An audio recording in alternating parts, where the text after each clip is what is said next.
Good morning. It's the 30th of June, 2022, and you've caught me in a rare bad mood. I've tried to make this video a few times. I've tried to do it, and something keeps coming up. If anything comes up this time, I'm going to scream and not even try to edit or not even leave it in. So that's it right here. What we're looking at. Folio game series by Decision Games. Zama. Hannibal versus Scipio. 19 October 202 BC. Yeah, I've been playing a lot of things with Zama recently. So I've bought this game, and it came yesterday. I came home last night. It was on the porch. So I'm going to play it. And I was just wanting to do an unbagging while I could, because I'm playing it today, tomorrow. Saturday probably. I got a few days off. Don't have to be back on duty till Monday of all days, but got a few days off. So good deal. Yeah, Zama's a cool battle.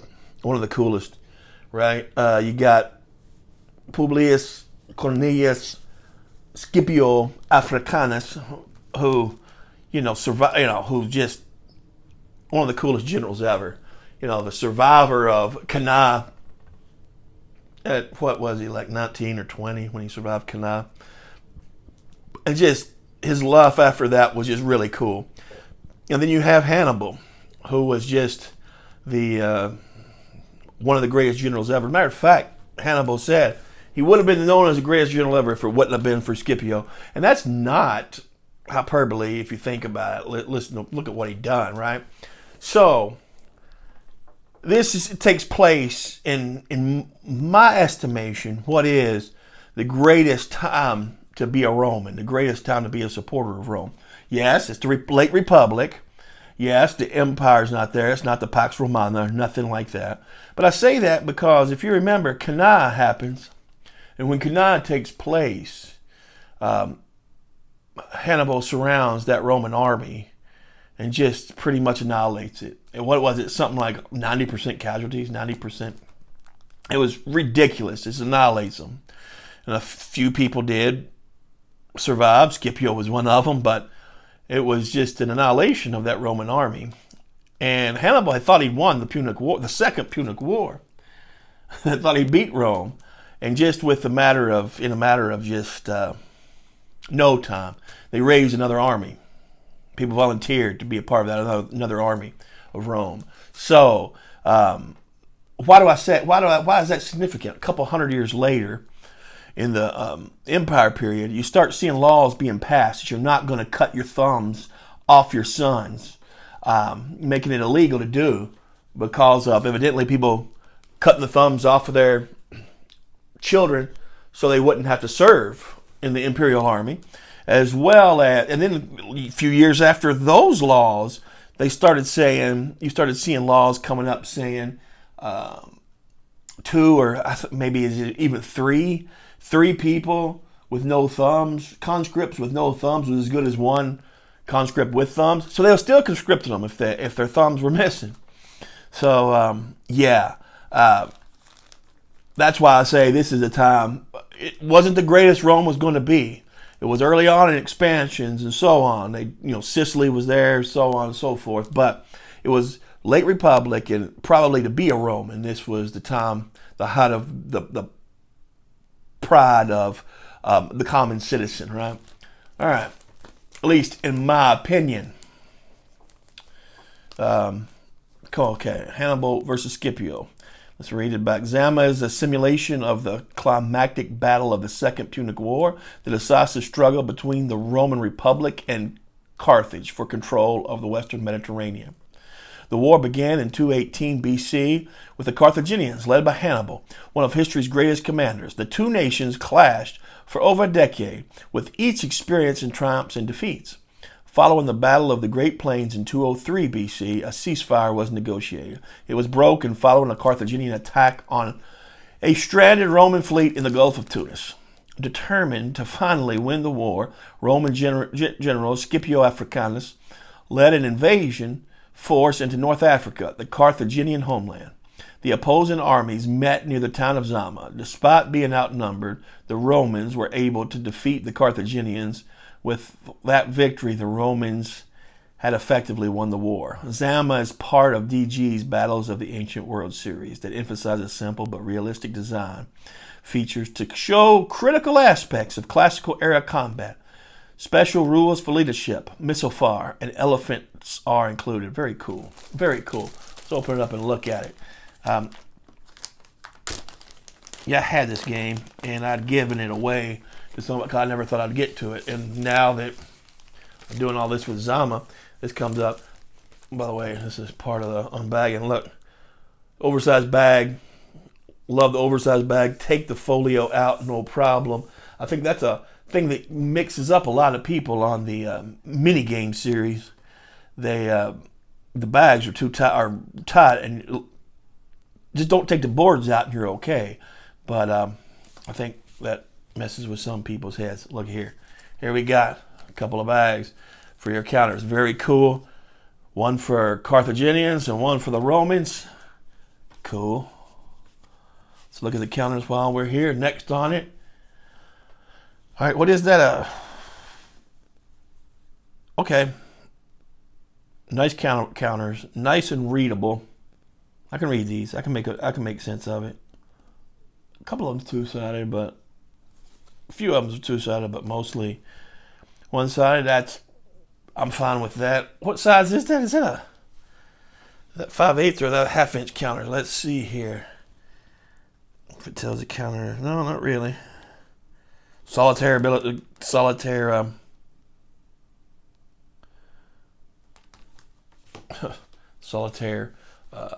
compatibility high, which is great. All right, let's check out the map. Ancients maps never have to be anything great, They just found somewhere that's a fight, and so a lot of Ancients maps are going to look the same, and that's okay with me. So here we go. Zama, Carthaginians up top, and the Romans to the south there. Very well done. That's all you need. I'm assuming this is for setup. The Numidians, the Italian Legion, Roman Citizen Legion, Italian Legion. I'm assuming that's for setup. Carthaginian. Let's see here. The Carthaginian veterans. Yeah, the most experienced army in the world at that time. We'll sit there in that back line. Yeah. Very well. Very cool. Very well done. Maps. Rally chart. You got your charts on the map. You have your odds ratios. You have your CRT right there on the map. Very cool. Decision Games is always good for that. Always has been. There's the cavalry. All right. Cool. Let's see. Let's look at the rule book.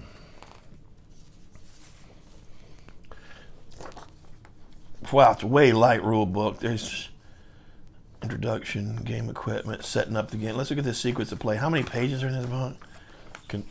Counting about 8. Yeah, it's nothing. It is not, and yeah, nothing. Sequence of play. Let's look at the sequence of play real fast. The game is played in successive game turns composed of alternating player turns. During each player turn, the player whose turn it is moves his units and resolves combat in sequence. Okay. First player turn, movement phase. Then you got the missile fire phase. That's cool. Combat phase. Rally phase. Love that in Asian games. Second player turn, game turn record interphase, movement. All right. Cool. I want to see what the elephant rules were. The elephants, I'm pretty sure I'm right. The elephants kind of went out of control, and half of them maybe hit this, ran right into the, into their own troops over on this side here. But yeah, they were spooked by the Romans. Spooked them, man, and that's something. Elephants were more of a they could be successful, and this is why Scipio, he doesn't set his troops up in the checkerboard pattern. He does it this way, and so he can just fall back. And this was the idea: the elephants run through. He thought they just ran straight ahead, and they would just not hurt him. To his credit, it didn't really hurt him. But elephants were really made to hurt a lot of things. They were more of a psychological warfare. Same with rockets. I mean, rockets were psychological warfare forever. It just freaked you out, man. Right? The elephants was just that same way. It freaked you out. Freaked people out. In the ancient times, right? You know. Demoralization and disintegration, that's a good rules to have. Okay. Fanatic attacks. Certain scenarios will... How many scenarios is there? Elephant passage, optional. The Romans left lane... Eric's talking about there. Romans left lanes open to guide elephants in their rear. Yep. Elephants roll for command. Okay. How many scenarios are there?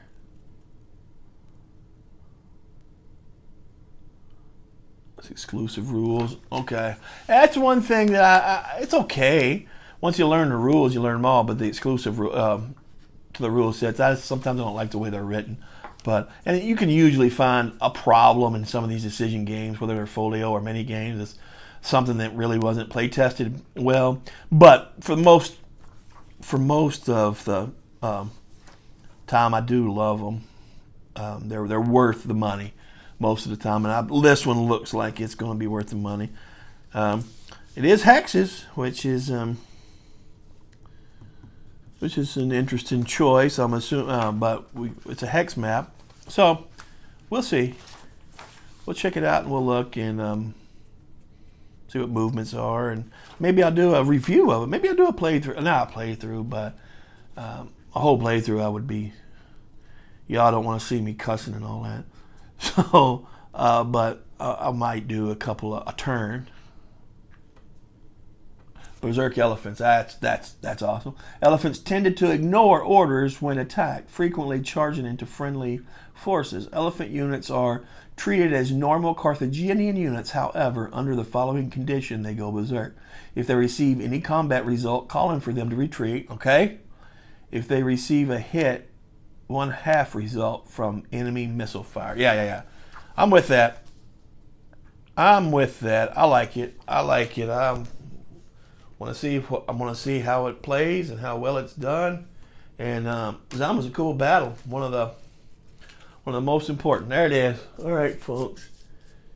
Y'all have a good day. Stay safe out there. And I'll talk to you soon. Bye-bye.